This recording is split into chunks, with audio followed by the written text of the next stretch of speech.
Donc, mon mari est tombé dans un temps de dépression profonde où il a rejeté l'église et tout ça. Et à ce moment-là, le Seigneur m'a dit juste une chose. Et il m'a parlé de Banania Set Saphira. Et puis il m'a dit, toi, qu'est-ce que tu fais? En me disant que le salut, c'était quelque chose de personnel. Et c'est vrai que jusque-là, j'étais très attachée à mon mari. Et qu'on faisait tout ensemble dans la foi, dans le Seigneur et tout ça. Donc c'était un temps difficile pour moi à ce moment-là. Mais j'ai dit, Seigneur, quoi qu'il en soit, de toute façon, c'est toi que je veux suivre, quoi. Hein, même si je dois perdre ma famille, c'est toi qui es le plus important. Et c'est comme ça que le Seigneur, petit à petit, je pense que le fait que j'ai pris cette position devant le Seigneur, petit à petit, le Seigneur m'a montré que dans l'Église, enfin, je lisais la parole aussi, parce que voilà, j'avais faim et soif du Seigneur. Et je voyais bien que de plus en plus dans l'Église, ça ne correspondait pas du tout à ce qu'il y avait écrit, que le péché était là, étalé clairement, et que c'était normal. Enfin bon, alors voilà, c'était des choses qui me choquaient de plus en plus. Et un jour, le Seigneur m'a parlé de sortir du milieu de Babylone. Et il me l'a dit par 3 fois. Il me l'a dit dans Isaïe, il me l'a dit dans 1 Corinthiens, et puis il me l'a dit aussi dans Apocalypse 18. Et donc, là, j'ai dit, Seigneur, je comprends, je sors. Parce que moi, j'avais vécu 35 ans dans cette église, dans laquelle elle parle. C'était 35 ans, et voilà, au début, on a cru que c'était là qu'on devait servir le Seigneur, et puis effectivement, ça s'est paganisé comme beaucoup d'églises. Et donc, je suis sortie à ce moment-là, j'ai expliqué ça à mon mari, et quand moi je suis sortie, mon mari a commencé à retourner à l'église. Curieusement. Ouais, il est sorti de sa dépression. Voilà, c'est étonnant. Mais bon, enfin, en tout cas, voilà, et je ne savais pas non plus que faire en sortant, mais je savais que le Seigneur m'avait demandé de sortir et qu'il fallait que je prenne du temps avec lui. Et c'est comme ça que le Seigneur a commencé à travailler mon cœur. Il m'avait conduit justement vers le message de Radio de Vie et tout ça, et par l'intermédiaire de mon gendre qui connaissait le message de Radio de Vie, et il m'a dit, écoute ça, tu verras, ça va te fortifier, tout ça. Et effectivement, enfin, voilà, au fur et à mesure que j'écoutais les messages, c'était comme un déformatage, hein, j'étais de plus en plus... D'autant que quand tout ce que tu entends, c'est vrai que tu te dis, mais c'est ça, Seigneur. C'est ta parole, elle est là, quoi. Enfin, voilà, c'était des choses que tu avais déjà dans ton cœur, que tu ne savais pas toujours exprimer, mais que tu savais que c'était la parole de Dieu, la véritable parole de Dieu. Voilà, et c'est comme ça que j'ai commencé à sortir, et je me souviens qu'effectivement, un jour, on était invités par Sandrine et Mam chez eux à manger, et puis je venais de sortir, moi, alors je lui dis, et je lui témoignais pourquoi j'étais sortie, quoi, que le Seigneur m'avait dit, mais que le péché était installé dans cette église, et qu'on ne peut pas marcher dans une église comme ça, c'était pas possible.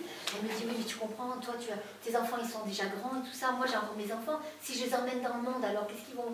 Et alors je me souviens qu'à l'époque je lui disais, mais si tu leur donnes du lait frelaté, du lait empoisonné, ça va faire quoi tes enfants? Voilà, des choses comme ça petit à petit. C'est vrai que je lui ai envoyé des messages que je ne savais pas qu'elle n'écoutait pas. Mais voilà, en tout cas je priais pour elle, c'est sûr.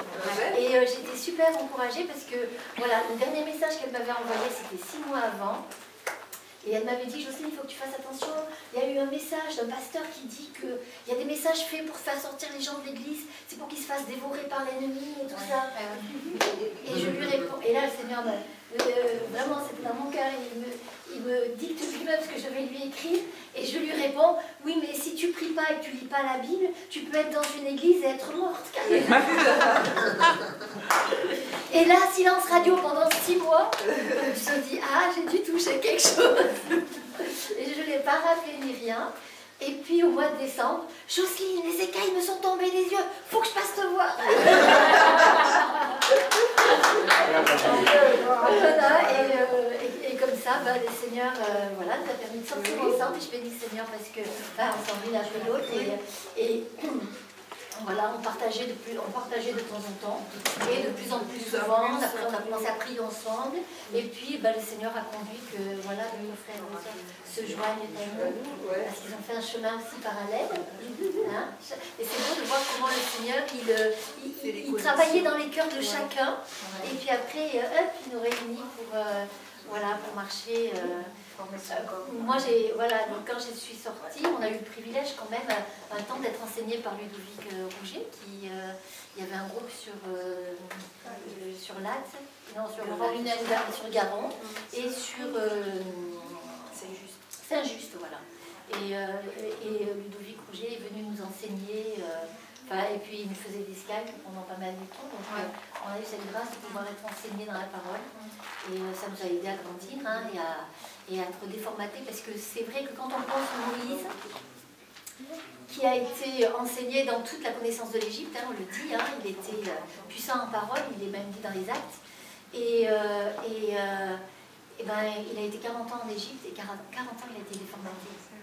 Et je veux dire que quand on est resté longtemps dans des assemblées où c'est empoisonné quelque part, eh ben, on a besoin d'être formaté profondément par le Seigneur. Et je bénis le Seigneur aujourd'hui, que ce qui nous donne la grâce, ben, je veux dire, ce temps de rencontre comme ça avec le Seigneur, ben, le Seigneur nous montre que voilà, il nous encourage quoi, hein, à grandir et aussi à s'affermir dans le Seigneur, dans le partage de la parole. Et puis c'est lui qui fait les choses, quoi. Enfin, c'est merveilleux parce que c'est vrai que là, on sait qu'on est vraiment rentré dans le repos du Seigneur parce que c'est plus nous qui faisons les choses, c'est lui qui fait. Et c'est ça qui est glorieux. Voilà. C'est lui qui amène les gens, c'est lui qui amène les frères et sœurs, c'est lui qui fait les contacts, qui nous permet de... C'est lui qui les crée. Les connexions, on est là, voilà. C'est exactement ça, il fait les connexions. Et puis voilà, ben, on veut en tout cas grandir et œuvrer pour lui. Hein. Cette ville de Nîmes, voilà, elle reçoit le message de l'évangile, du vrai évangile.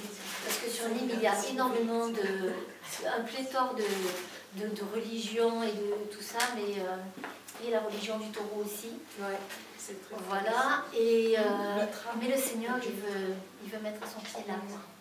Son quoi?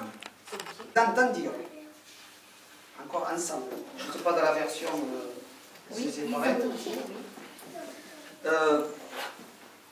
Alors ils entendirent la voix de l'Éternel qui parcourait le jardin avec la brise du soir.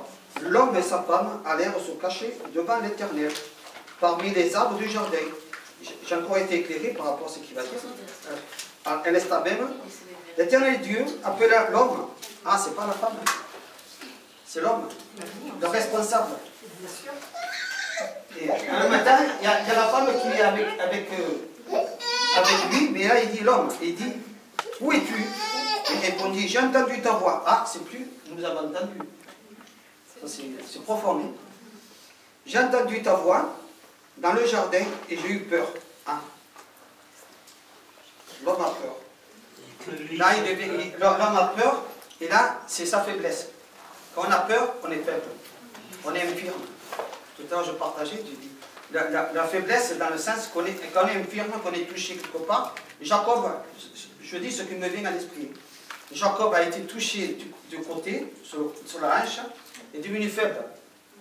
Tu es infirme. Et c'est là qu'il a la victoire. Et nous, nous avons la victoire, quand nous sommes faibles, c'est là que je suis fort. Et j'ai entendu la voix dans le jardin et j'ai eu peur parce que je suis nu. Je plus rien. Quand Dieu donne le sens du péché, quand je suis dépressif, quand je sors de la dépression, je revis, mais je me rends compte dans quel état j'étais.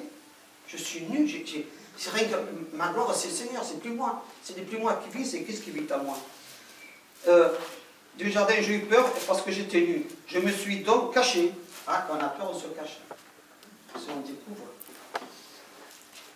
L'Éternel dit, qui t'a appris que tu étais nu?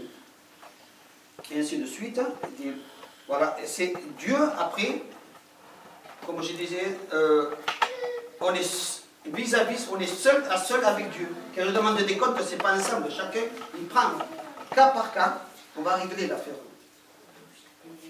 Et la femme, elle a pris à part aussi, à l'homme et pas ensemble.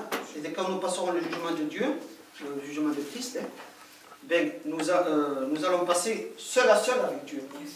Mais nous sommes déjà, ce qui est formidable, ce que nous sommes déjà jugés en Christ, et que nous avons été condamnés en Christ et ressuscités avec Christ, et c'est ça la victoire. Notre victoire est dans notre faiblesse, parce qu'on se rend compte qu'on est des pécheurs, nous sommes faibles, on n'a plus de point de repère, c'est Christ. Et après on voit à la femme elle dit la même chose, parce que, et ainsi de suite, le serpent il n'a rien demandé, il dit tu seras maudit entre tous les animaux.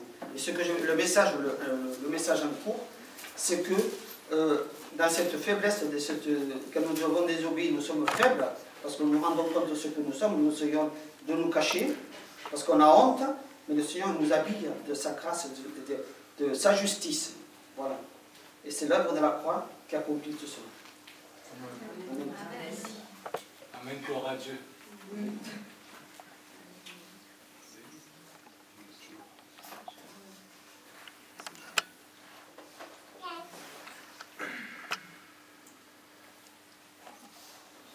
Quelqu'un d'autre? Christ vit en moi et que je diminue. Voilà. Voilà. C'est le travail de chaque jour. Ouais, c'est un travail. C'est un travail quotidien de de l'homme. l'homme. Tous les C'est jours. sûr, c'est sûr, c'est sûr. Mais Tous les jours, on se doit de demander pardon au Seigneur. Amen. Moi, je sais que tous les soirs, je demande pardon au Seigneur.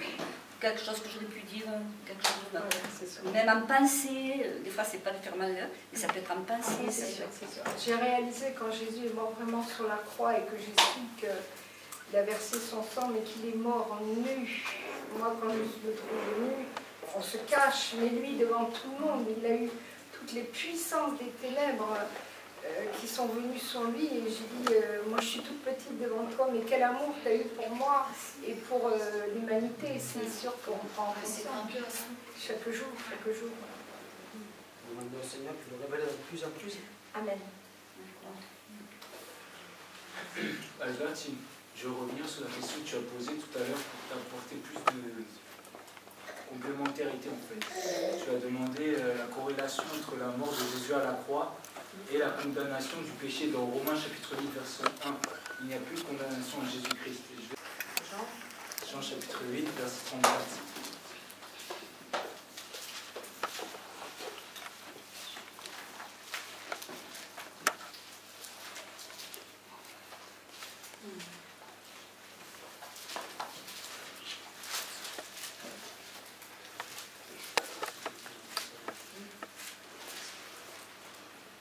Tu y es? Oui. Alors je te laisse lire. Ok. Je vous le dis. Ça commence là. Je vous le dis, l'heure répliqua Jésus, quiconque se livre au péché est esclave du péché. Voilà. Donc, par rapport à ça, j'ai fait la propre expérience dans ma vie. J'étais esclave du péché. La Bible nous dit donc, quand a dit le frère Jean-Georges, Romains chapitre 3 verset 23 dit que tous ont péché et sont privés de la grâce de Dieu. Et le salaire du péché, c'est la mort. Romains chapitre 6 verset 23. On peut lire aussi dans 1 Corinthiens chapitre 15 verset 56. L'aiguillon de la mort, c'est le péché. Ainsi donc, nous sommes sous la condamnation de la loi par laquelle les choses ont été transgressées. Galates chapitre 3 verset 19. On va prendre un autre verset, si tu veux bien. Mais la loi est finie, non? Bien sûr, elle a été accomplie par Jésus-Christ. Donc, on va prendre un Hébreu, chapitre 9.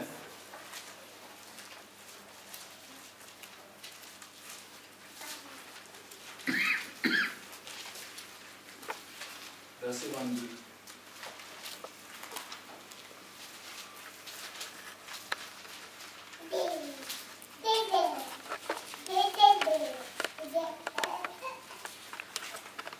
C'est presque tout, d'après la loi, est purifié avec du sang. Et sans effusion de sang, il n'y a pas de pardon. Il n'y a pas rémission de péché. Donc, Jésus, qui était sans péché, est mort à la croix, et par son sang, nous sommes sauvés. Ça, tu le sais. Et c'est pour cette raison que nous sommes délivrés de la malédiction. Et donc, j'espère que j'ai apporté un peu plus d'éclaircissement à ta question. Je sois béni.